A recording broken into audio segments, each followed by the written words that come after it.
Candid अमन, कहानियों का रंगमंच। पिछले भाग में आपने सुना, कैब होटल के बाहर रुकी तो सबने राहत की सांस ली, लेकिन होटल की भव्यता देखकर हैरान रह गए सब लोग। अंदर एंटर करते ही संगमरमर की चमक, बेशकीमती झूमर और हल्की विदेशी खुशबू ने माहौल को शाही बना दिया।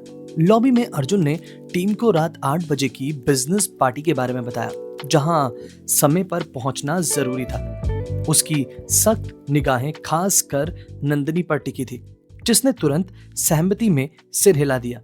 कमरे में पहुंचते ही नंदिनी की चिंता बढ़ गई। उसके पास पार्टी के लिए कोई ड्रेस ही नहीं थी। तभी रिया ने कॉल पर उसकी परेशानी भांप ली और जल्द ही उसके लिए एक जबरदस्त ब्लैक ड्रेस लेकर आई। नंदिनी ने घबराते हुए ड्रेस देखी, लेकिन उसने रिया को कई बार कहा कि वो ये ड्रेस नहीं पहनेगी, लेकिन रिया ने उसे समझाया कि ये पार्टी के लिए परफेक्ट रहेगी। आखिरकार झिझकते हुए नंदिनी ने ड्रेस पहनी और जैसे ही वो बाहर आई, रिया हैरान रह गई। नर्वसनेस के बावजूद वो बेहद स्टनिंग लग रही थी। अब बस अर्जुन का रिएक्शन देखना बाकी था। रिया ने नंदिनी से कहा, तू बस 1 मिनट के लिए भी आराम से बैठ सकती है या नहीं बैठ सकती, मुझे ये बता। और झुंझलाते हुए अपनी कमर पर हाथ रखे और सामने खड़ी नंदिनी को घूरने लगी, जो अब तक ब्लैक स्टॉल अपने कंधे से लपेटना चालू कर चुकी थी। नंदिनी ने शर्मिंदगी से जवाब दिया, रिया मुझे अच्छा नहीं लग रहा यार। नंदिनी की आवाज हल्की थी, लेकिन उसमें एक अनजान डर था। रिया ने उसकी बात सुनी, अनसुनी करते हुए झट से स्टॉल खींचकर फर्श पर फेंक दिया। रिया ने झुंझुलाते हुए कहा, ओ माय गॉड, फिर से वही ड्रामा। उसने गहरी सांस ली और झुंझुलाहट से अपनी आंखें रोल कर दी। नंदिनी ने घबराकर झुककर स्टॉल उठाने की कोशिश की, लेकिन रिया ने उसका हाथ पकड़ लिया। तू जानती है कि तुझे इस स्ट्रेस को कवर करने की जरूरत नहीं है, फिर भी तू बार बार ऐसा क्यों कर रही है, इडियट। नंदिनी ने उसकी तरफ देखा। उसकी बड़ी बड़ी आंखों में सवाल था, लेकिन होंठ कुछ भी कहने से हिचकिचा रहे थे। रिया ने उसकी आंखों को पढ़ लिया था। उसने धीरे से उसकी बांह पकड़कर उसे अपने पास खींचा और हल्की आवाज में कहा, तेरी फिक्र इन चोटों की है ना। नंदिनी का चेहरा अचानक से झेप गया। उसका हाथ अनायास ही पीठ के उस हिस्से पर चला गया जहां अब भी हल्के हल्के चोट के निशान थे। उसने फौरन खुद को संभालते हुए सिर झुका लिया। ऐसा कुछ भी नहीं है। रिया ने उसकी बात पूरी होने से पहले ही तीखे स्वर में कहा, झूठ मत बोल नंदिनी, मुझे सब पता है। तेरे चेहरे के निशान तो तुझे कंसीलर से छिपाने की आदत हो गई है, लेकिन पीठ के निशान कैसे छिपाएगी। नंदिनी चुप रही। उसकी उंगलियां अनजाने में ड्रेस के किनारे को पकड़ने लगी, जैसे खुद को किसी सुरक्षा के घेरे में लेना चाहती हो। रिया की आंखें, उनमें गुस्सा उभर आया। वो अपनी दोस्त को इस पल में ये ऐसे करते हुए नहीं देख सकती थी। उसने तेज आवाज में कहा, तेरी माँ ने किया है ना ये सब, बोल, उन्होंने ही किया है ना। नंदिनी की आंखें अचानक से भीग गई, लेकिन उसने सिर हिलाकर मना कर दिया। रिया ने गुस्से में कहा, झूठ बोल रही है तू, आई नो दैट। रिया ने आगे बढ़कर उसकी बाहों को थाम लिया और गुस्से से कहा, तू क्यों सहती है ये सब, तुझे नहीं लगता कि ये तेरे साथ ज्यादती हो रही है। नंदिनी ने हल्की आवाज में कहा, रिया प्लीज धीरे बोल। नंदिनी ने इधर उधर देखा, जैसे डर गई हो कि कोई सुन ना ले। रिया ने और भी गुस्से में जवाब दिया, धीरे बोलूं क्यों, ताकि तू आराम से अपने दर्द को छिपा सके, ताकि लोग तुझे कमजोर ही समझे, ताकि तेरी माँ तुझ पर फिर से हाथ उठाए और तू चुपचाप सहती रहे। रिया की आंखों में गुस्सा चमक गया था, लेकिन नंदिनी की आंखों में सिर्फ लाचारी थी। नंदिनी ने रिया से कहा, रिया मैं जानती हूँ कि तू मेरी फिक्र कर रही है, लेकिन मैं ये सब अपने बाबा के लिए सहती हूँ। रिया ने भौहें चढ़ा ली। ओ प्लीज, फिर से वही डायलॉग मत दे। तेरे बाबा तो अगर सच में तेरी परवाह करते होते ना, तो वो तेरे साथ खड़े होते। नंदिनी ने सिर झुका लिया। उसकी आंखों में आंसू तैरने लगे। नंदिनी ने रिया को जवाब दिया, मैं बाबा को तकलीफ नहीं देना चाहती। अगर मैंने सबको सच बता दिया तो उनकी बदनामी होगी और वे सब बर्दाश्त नहीं कर पाएंगे। रिया ने तड़पते हुए कहा, तो तू क्यों सोचती है इतना, तुझे मार खाते रहना है क्या, और बाबा को नहीं बताना। नंदिनी ने रिया के हाथ को थामते हुए कहा, रिया प्लीज यार समझना। लेकिन रिया अब सुनने के मूड में नहीं थी। उसने दोनों हाथ जोड़ते हुए तंज भरे लहजे में कहा, तो मैडम तूने यही सोचा होगा कि शादी करके ही अब ये घर छोड़कर जाएगी, क्योंकि शादी होते ही सब कुछ बदल जाएगा, राइट। नंदिनी ने फौरन सिर हिलाया, हाँ शादी के बाद तो मुझे ये घर छोड़ना ही होगा। रिया ने एक जहरीली हंसी हंसते हुए कहा, सच में तुझे लगता है कि तेरी माँ तुझे इतनी आसानी से घर छोड़ने देगी। नंदिनी अचानक से सन्न रह गई। रिया ने आगे कहा, तू क्या सोचती है, तेरी शादी होगी जहां तेरी माँ एक फ्री की नौकरानी ढूंढ कर बैठी है, जो घर का सारा काम करती है, बाहर काम करती है, पैसा घर लेकर आती है, क्या तेरे को सच में लगता है तेरी माँ तेरी शादी होने देगी? नंदिनी का दिल डूब गया। रिया ऐसा मत बोल यार। रिया ने उसे आड़े हाथों लिया और कहा, तो सच क्या है पता है? सच तो ये है कि जब तक तू इस घर में है तुझे बस एक काम वाली बाई की तरह ही ट्रीट किया जाएगा। अब नंदिनी से सहन नहीं हुआ, उसके आंसू छलक पड़े। तो क्या करूं रिया, बोल क्या करूं? रिया ने गहरी सांस ली और धीमे स्वर में कहा, तू अपने बाबा से बात कर, उन्हें बता कि तेरी माँ तुझ पर हाथ उठाती है और अगर वो कुछ ना करे तो तू मेरे साथ रहने आ जा। हम उनके खिलाफ केस कर देंगे, डोमेस्टिक वायलेंस का केस। नंदिनी का दिल तेजी से धड़कने लगा। नहीं नहीं, मैं ऐसा कुछ नहीं कर सकती यार। रिया ने गुस्से से आंखें घुमाई। क्यों? क्या तू चाहती है कि ये सब जिंदगी भर चलता रहे? नंदिनी ने धीरे से सिर झुका लिया। नहीं, पर बाबा को तकलीफ नहीं देना चाहती। रिया ने एक झटके से उसके कंधे को पकड़ लिया। तो फिर तू मरते दम तक यूं ही सहती रहेगी, ये सोचकर कि बाबा दुखी ना हो? और क्या तू सच में मानती है कि तेरा सहना बाबा के लिए सही होगा? अब नंदिनी कुछ नहीं कह पाई। उसके भीतर का दर्द धीरे धीरे बाहर आ रहा था, लेकिन वो अब भी खुद को रोक नहीं रही थी। रिया ने एक लंबी सांस ली और धीरे से उसकी हथेली को अपने हाथों में थाम लिया। देख, मैं तुझसे कोई जबरदस्ती नहीं करूंगी, लेकिन कभी ना कभी तुझे खुद के लिए खड़ा होना ही पड़ेगा। समझ रही है नंदिनी?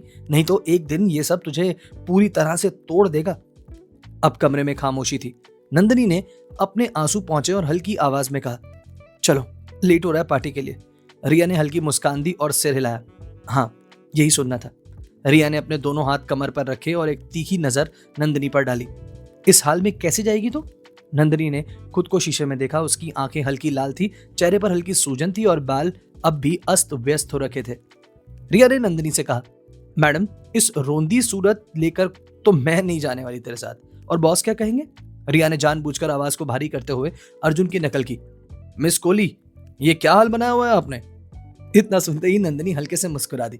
उसने गहरी सांस ली और फिर चुपचाप जाकर मिरर के सामने बैठ गई। रिया ने अपने हाथों की उंगलियां चटकाई और बोली, अब तू रिलैक्स होकर बैठ जा और मुझे अपना जादू करने दे। रिया ने सबसे पहले उसके बालों को हल्के से खोलते हुए उंगलियों से सुलझाना शुरू किया। उसके लंबे घने बाल जो पहले उसकी पीठ पर लहरा रहे थे, उन्हें स्टाइलिश लो बन में सेट किया, जिससे उसकी गर्दन और कॉलर बोन उभर कर दिखने लगी। फिर उसने हल्के से हाथों से उसके चेहरे को छुआ। यार, तूने रोकर अपना मेकअप खराब कर लिया है, अब इसे फिर से करना पड़ेगा। रिया ने जल्दबाजी में एक कंसीलर उठाया और उसकी आंखों के नीचे हल्के से कवर किया। फिर उसने हल्का ग्लोइंग बेस लगाया, जिससे उसकी त्वचा निखर उठी। रिया ने नंदिनी के चेहरे को गौर से देखते हुए कहा, अब बस एक सही शेड की लिपस्टिक। और रिया ने रेड वेलवेट लिपस्टिक खोली और नंदिनी के होठों पर हल्की सी हाथों के साथ लगानी शुरू कर दी। नंदिनी ने खुद को आईने में देखा और कहा, ओ माय गॉड। उसका चेहरा दमक रहा था। हल्का ब्लश, खूबसूरत लिपस्टिक और परफेक्ट आईलाइनर, वो सच में किसी राजकुमारी से कम नहीं लग रही थी। लेकिन जब उसने हल्का सा सिर घुमाया तो उसकी ड्रेस की ऑफ शोल्डर डिजाइन से उसकी पीठ के हल्के निशान झलक रहे थे। रिया ने तुरंत कंसीलर उठाया और उसकी पीठ पर बड़े ही प्यार से मेकअप लगाते हुए निशान पूरी तरह से ढक दिया। रिया ने नंदिनी से कहा, अब देख, तू एकदम परफेक्ट लग रही है। नंदिनी ने एक बार खुद को आईने में देखा। वो सच में बेहद खूबसूरत लग रही थी, लेकिन उसकी आंखों में हल्की नमी अभी भी थी। रिया ने तुरंत उसकी चिन उठाई और कहा, अब ये बार बार चीजों को गीला करना बंद कर दे, मैं बार बार मेकअप नहीं कर सकती। चल अब जल्दी से पार्टी हॉल की तरफ बढ़ते हैं। जब रिया और नंदिनी ने होटल के आलीशान से पार्टी हॉल में कदम रखा तो पूरे माहौल की रौनक जैसे ठहर गई। लोगों की नजरें एक पल के लिए उन पर ठिठक गई। चमचमाती लाइट्स के नीचे उन दोनों की एंट्री किसी ड्रीम सीन से कम नहीं लग रही थी। रिया ने एक खूबसूरत स्काई ब्लू सिक्विन गाउन पहना हुआ था, जिसमें उसका फिगर बेहद परफेक्ट लग रहा था। उसके कंधे तक कटे बाल हल्के कर्ल्स में लहराते हुए उसकी एलिगेंस बेहद सुंदर लग रही थी। लेकिन असली शो स्टॉपर कोई और नहीं बल्कि नंदिनी थी। ब्लैक नी लेंथ ड्रेस में वो किसी परी से कम नहीं लग रही थी। उसकी ड्रेस सिंपल थी, लेकिन उसमें एक एलिगेंस थी जो उसे भीड़ से अलग कर रही थी। पीठ पर ऑफ बैक कट उसके कॉलर बोन को उभार रहा था। लो बन हेयर स्टाइल ने उसे और भी ग्रेसफुल बना दिया। उसके चलने का ढंग हल्का नर्वस लेकिन फिर भी क्लासी था। उसकी बड़ी बड़ी आंखें जो अब काजल से और भी गहरी लग रही थी, हल्की घबराहट के साथ साथ इधर उधर देख रही थी। पार्टी हॉल में मौजूद लोगों की नजरें बस उन दोनों को ही देखने में लगी थी। कुछ लोगों ने हल्की मुस्कान दी, कुछ ने सराहा और कुछ तो बस उन्हें देखते ही रह गए। नंदिनी ने घड़ी की तरफ देखा। बॉस ने हमें कहा था लेट ना हो, और बॉस खुद। वो हंसते हुए इतना ही कह पाई कि पार्टी हॉल में एंट्रेंस की एक हलचल होने लगी। सिक्योरिटी गार्ड्स फौरन साइड में हुए। अर्जुन मेहरा आ चुके थे। जैसे ही वो कार से उतरा, हॉल में मौजूद लोगों की नजरें उसकी ओर मुड़ गई। ब्लैक टक्सीडो, बिल्कुल परफेक्ट फिट, उसके अंदर सफेद शर्ट और ब्लैक बोटाई। वो किसी मैगजीन के कवर मॉडल से कम नहीं लग रहा था। उसके बाल हमेशा की तरह परफेक्ट स्टाइल में सेट थे, हल्का बैक कॉम लुक, लेकिन बेहद नेचुरल और स्लीक। वो जब भी चलता, उसके हर मूवमेंट में क्लास और पावर झलकती। उसके फेस के कट, उसकी पैनी नजरें और शार्प फीचर्स उसे भीड़ से सबसे अलग बना रहे थे। उसने चलने का अंदाज अलग ही बनाया हुआ था, शांत लेकिन अथॉरिटेटिव। उसके हाथ पैंट की पॉकेट में थे और हल्का सा स्माइल करते हुए वो सबकी तरफ देख रहा था। लोगों की निगाहें अब सिर्फ उस पर थी। कोई उसके स्टाइल को देख रहा था तो कोई उसकी क्लास को महसूस कर पा रहा था।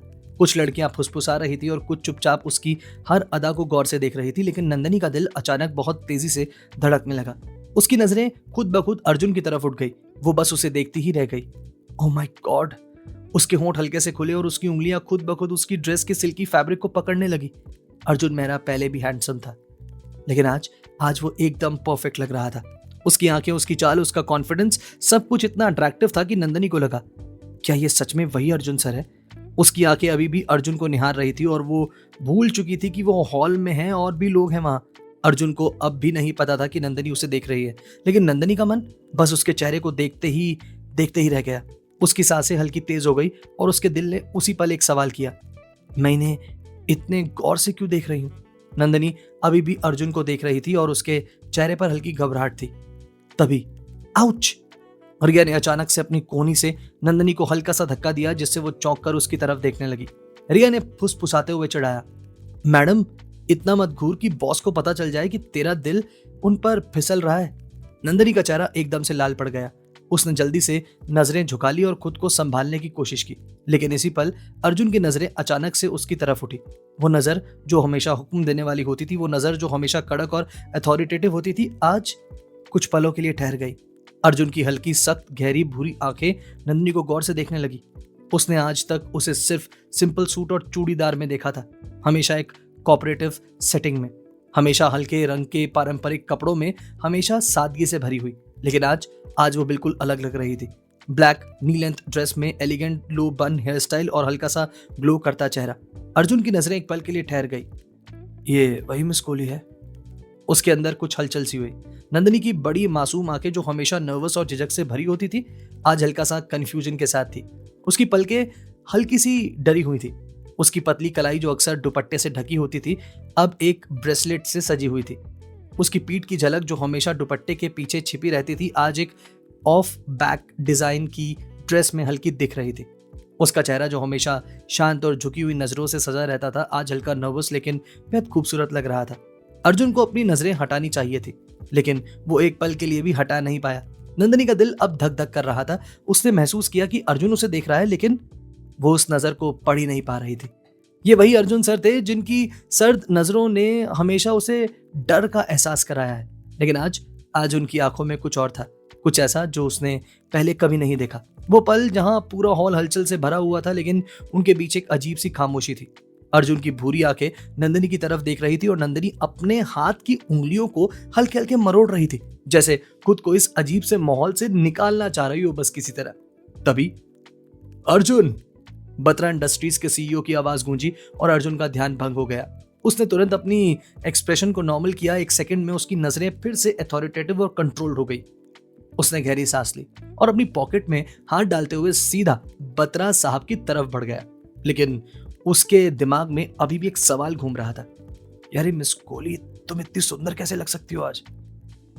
नंदनी ने राहत की सांस ली, जैसे अब वो किसी तूफान से बच निकली हो। उसके गाल ना अब भी गर्म थे और उसके कान अब भी लाल थे। उसने जल्दी से रिया की ओर देखा, जिसने उसे शरारती अंदाज में आंख मार दी। तूने नोटिस किया? अर्जुन सर ने तुझे देखा, और एक्चुअल बात तो ये है कि कैसे देखा। अब बोल मिस कोहली, तू ठीक तो है ना? नंदनी ने हड़बड़ाकर सिर हिलाया और जल्दी से ठंडा पानी पीने का बहाना बनाकर वहां से हट गई। लेकिन आज एक सवाल अब भी उसके दिमाग में गूंज रहा था, अर्जुन सर ने मुझे यूं क्यों देखा? क्या होगा इस पार्टी में? क्या होगा इस रात में? क्या अर्जुन के सामने आएगा रिया का वो छिपाया हुआ सच, जो कंसीलर से उसने छिपाने की कोशिश की है? क्या अर्जुन और नंदिनी को होने लगा एक दूसरे से प्यार? जानेंगे कहानी के आगे के सफर में। सुनते रहिए कैंडिड अमन।